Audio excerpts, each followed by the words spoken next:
Hello and welcome back to London Cycle Routes. Today I'll be showing you how to cycle from Hayes in the far west of London to Hillingdon. This ride takes about 35 minutes and you can do the whole thing on quiet streets and protected cycle lanes. By public transport, the same journey takes a little longer at 40 minutes by bus, so you can save time by taking your bike. If you find this video useful or you just enjoy watching it, then please don't forget to subscribe to the channel, as I try to post new videos just like it every week. I'd also like to say a huge thank you to everyone who supports the channel on Patreon. If you'd like to donate as well, you can find a link in the description below the video. Alright, let's get going. So we're starting in the middle of Hayes town centre on Station Road, and we're using these pretty decent protected cycle lanes to get down the middle of the town. These cycle tracks are pretty good and they run on both sides of the road and go about as far south as Hayes and Harlington Station, which is on the Elizabeth line. Hayes is about as outer London as you could get, but frankly the infrastructure running through the town centre here actually puts inner London and even central London to shame in parts. It would be great to have this treatment on all high streets in Britain. The tracks aren't perfect and you will find a lot of people wandering into them, especially at the busier bits of the pavement. You should also keep an eye out for car doors, as the parking spaces come right up to the cycle track, which isn't the best design. There really should be a buffer, but overall these cycle lanes are great. We'll be turning right in a second, and one of the big benefits of protected cycle lanes like this is that it's a lot easier to make right turns. You can wait in the protected lane, find a gap in the traffic, and then turn down Minute Drive. The layout of the streets here to the east of the high street basically create a natural low traffic neighbourhood, so there's no through traffic running through here, and you can generally expect a nice quiet ride through this residential area. One negative aspect of these streets though is there's a huge amount of on-street parking which can constrain sight lines and narrow the carriageway a bit, which can be a problem if two cars need to pass each other at the same time. If you look at most of the houses, they actually have plenty of off-street parking and driveways, so it would really make sense for the council to introduce parking controls around here and kind of limit the number of vehicles left on the street. That would really improve the cycling conditions around here, and given traffic levels are already low, it's probably the best thing you can do to improve conditions.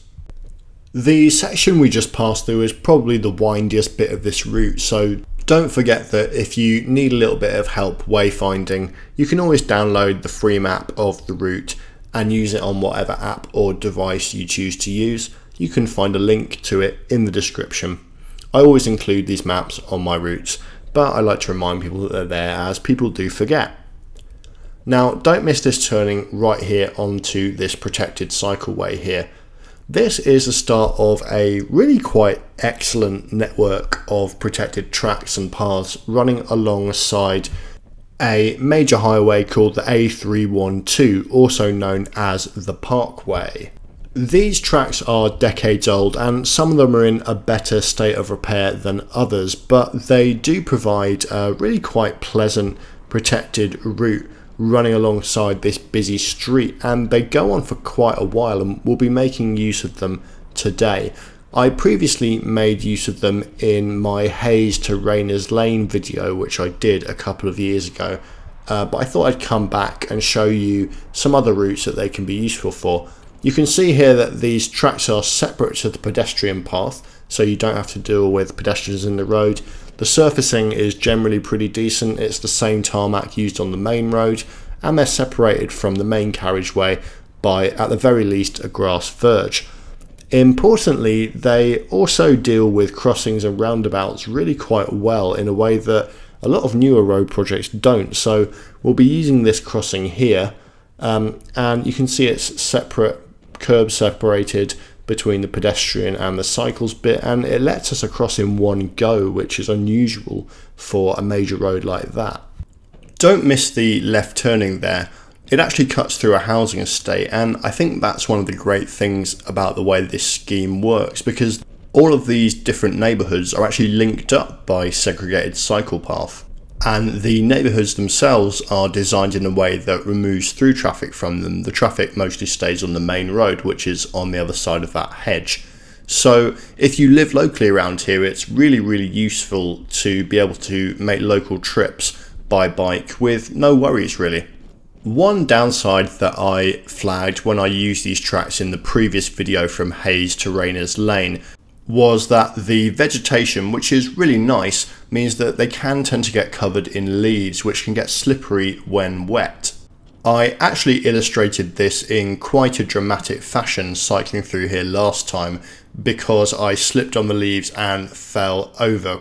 Well, I'm told that that last video actually made its way to the council's highway department and that they've actually stepped up clearing of the leaves on these paths. Apparently they do now come through once a fortnight. And I have to say, although it's not completely clear of leaves, it does actually look like they have been taking better care of them. When I came through here last time, there was a lot of mulch, even at a pretty unseasonable time of year that you wouldn't expect it. Whereas now, although there are leaves, because they fall off trees all the time, I think it's probably fair to say that these are being swept more regularly now, and that's a really good thing. So well done, Hillingdon Council. It is great to see a local authority listen, and it's nice to see these videos have a bit of an impact as well. It's worth mentioning, by the way, that these are two-way cycle paths, so that's not really necessarily obvious from the appearance of the path, as normally you'd expect to see cycle symbols kind of pointing in both directions to show that. But yeah, no matter which direction you're doing this route on, you cycle on both sides of the road. Notice this kid on the right here with a coffee in his hand. I think he's using these paths to cycle to go and get a coffee, and it seems like he's going back home to his home wherever he lives. And that's a really great example of how useful these paths are for local residents. You can just make a quick trip to the shops and you don't necessarily have to jump in a car in order to do it. Even though we are in outer London, and yeah, a lot of people do use cars around here. If you watched the video last time I used these tracks, by the way, you might notice that I've gone a slightly different way here. In this video I've stuck to the western side of the Parkway and gone down Friar Road, and that's because this street that we're on, Friar Road, is actually free of through traffic in a way that Glencoe Road to the east that I previously used isn't. It is worth saying that while I think these paths are great, I'm sure they won't necessarily be for everyone. I know some people might not like the isolated nature of them, so yeah, they're kind of out of the way a bit, and while they are mostly street lit, there are bits that I think are going to be a bit darker at night, so do take that in mind when planning your route, especially if you're going in the winter and maybe coming back after work. Some people might not like that. Overall though, I do think they are really good, and I personally wouldn't let that deter me from using them. Not all these paths are in a great state of repair. There's a fly tipping site here with a shopping trolley, which is a little bit on the nose. It's kind of a classic fly tipping site thing to see. And some of the surfaces are in better nick than others. I'll point out some particularly bad bits later on. I should also note as well that this stretch of path here is a shared path with pedestrians rather than a separated cycle path. So just be aware that there might be people coming out from those houses on the right, and just to be courteous to anybody you pass. The path is plenty wide though, and would be even wider if some of that undergrowth were cleared. Now, I said that I would flag the sections of path with poor surfacing, and this subway here connecting to Kittywack Road, I hope I said that right, is definitely the most bumpy bit that's really in need of redoing. There was also quite a bit of broken glass, you can see it on the left here, so just be careful and make sure that you don't get a puncture.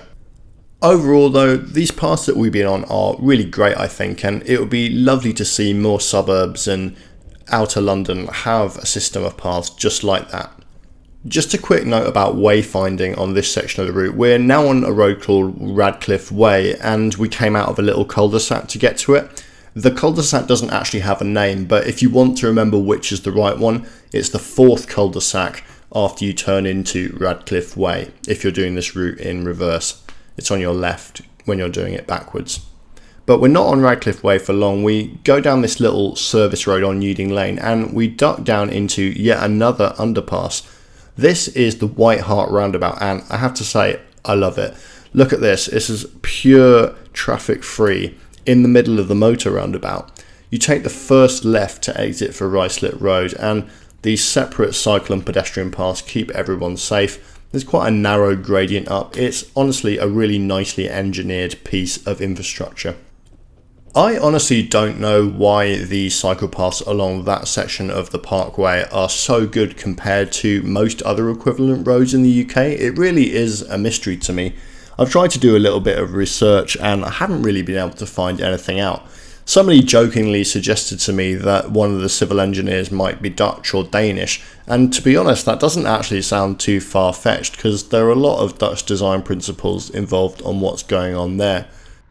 Either way though, it is welcome. We now find ourselves on Ruislip Road, and as you can see from that blue sign there, we're cycling along a shared pavement.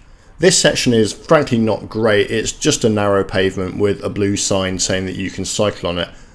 I tend to avoid using shared pavements in my routes as I don't think that they are particularly high quality. But when there's no alternative, I'm happy to use them as long as they fulfill three main conditions. One is that there's very few pedestrians walking on them, which is the case here. Another is that there aren't many side roads or driveway crossovers, and with a couple of exceptions, this is the case here. And I also prefer to have a grass verge separating us from the road. Unfortunately, there is a random telegraph pole here just in the middle of the pavement, and I'm not sure it's even actually in use. But overall, this is a perfectly fine shared pavement. It also even here gains a sort of veneer of cycle path separating it from the pedestrian side, which is pleasant, and actually the surface here is okay, and it's completely fine to ride down. This sort of infrastructure should not be what local authorities aim for, and it certainly wouldn't really be any good in somewhere like central London or inner London where there's high numbers of pedestrians, but out here on a secondary cycle route, it basically does the job more or less okay. Coming up here on our right is a point of interest. It's the Polish Air Force Memorial Roundabout. There's actually a war memorial in the middle of the roundabout that pays tribute to the 18,000 Polish airmen and other servicemen that supported the Allied forces from the UK during the Battle of Britain. It's quite a nice memorial and it is worth a visit actually, it's kind of a curiosity. Now we've turned onto the A40 and we are here on a basically stepped pavement which is also a shared track. Fortunately, it doesn't stay that close to the road for long at all and it gains a grass verge. Now, I've talked about the conditions on which I'd be happy to cycle on a shared pavement a minute ago, and this one actually, to be honest, follows them all. There's a grass verge and indeed sometimes a barrier between us and the fast moving traffic. There are basically no side roads. There's the occasional little farm entrance and of course there are basically no people walking down it. The surface is of variable quality, some bits are smoother grain than others, but overall it's in a good state of repair as you'd probably expect from a main road like this. There's also at points like this one a separate white line separating us from pedestrians, although I suspect that any pedestrians walking down here would basically walk wherever they want because they're not expecting to see anybody else. I didn't see anybody cycling during this video down here, but actually I did a return route which I'll be uploading on another day, and I actually saw several people coming down here, so it is used by people on bikes, even if it is understandably not the most popular route in the capital. Do make sure that you watch out for the little farm entrance coming up on the left here. I wouldn't expect to see any traffic from here, but you never know and you should take it cautiously anyway. One thing I will say for this cycle path is that you can get up a pretty decent speed on here and cover a lot of ground. If you think about it, there's no traffic lights here and basically nothing that you have to give way to, and certainly nobody to get stuck behind. So if you are the sort of person who likes to absolutely peg it when they're cycling, this is very much the path for you. Obviously it's not the most scenic route, but it is functionally pretty decent.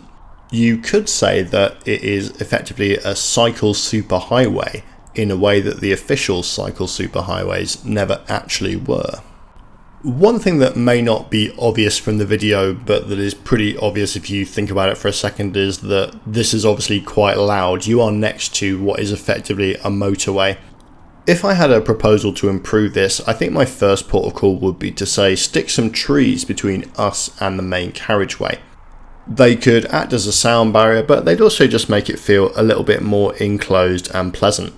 That's effectively what's been done up here in the section that we're entering to, and in some respects the paths that we were on earlier going past the Parkway were actually running past a very similar road, but they felt very different because there was a lot more greenery separating them from the main road.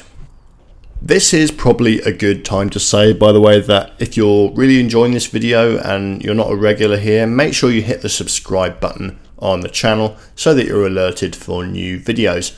Also, do slam a like button, as it does help other people find it.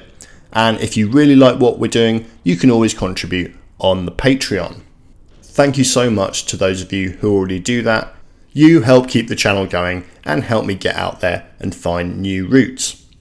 Now, as you can see, we've left that path and we've ducked into a residential area down Windsor Road and now Granville Road. Granville Road looks pretty quiet today. I haven't been here during rush hour, but I have a suspicion that it probably gets a little bit busier just because of its layout. It is a little bit of a cut through for cars, so I imagine that you'll probably get some traffic coming down here. It also does have a local bus route on it. If anyone with any local knowledge has any intel on that, do let me know. But for those of you who'd like to go a different way, you could have actually kept going straight on the track there and then turned left at Long Lane, which is actually where we're heading. So the bit of Hillingdon we're going to is this big parade of shops here on the right, Long Lane, and the tube station, Hillingdon tube station, is just at the end across the road here at the end of the shops. Hillingdon is quite a sprawling place, and there are a number of different places in it which probably could qualify as the town centre, which I was kind of aiming for, but I thought that this one looked pretty good as there were a lot of shops, lots of them called Hillingdon Butchers or Hillingdon Bakers, and it's also right next to the tube station, and if it's good enough for London Underground, then it is good enough for me. So we're here. Thanks so much for watching that, guys. A slightly different one this week, I think. I don't normally use the big trunk roads like that. Maybe not the most interesting scenery on that, unless you're watching it for the sort of hypnotic qualities, in which case it might be pretty good for that. But I hope it was interesting nonetheless. Not all trunk roads have good cycle paths along them like that, but I like to scout out the ones that are decent, and I think those ones do pass the test. I thought those criteria I outlined for shared paths and shared pavements are pretty solid, but let me know in the comments what you think. And as I mentioned again, make sure you hit the like button to help boost the video in the YouTube rankings. If you're not already subscribed, make sure you hit subscribe. It's free. And if you really love what we're doing, you could always consider contributing to the Patreon. Thank you again to everyone who does. I will see you again next time.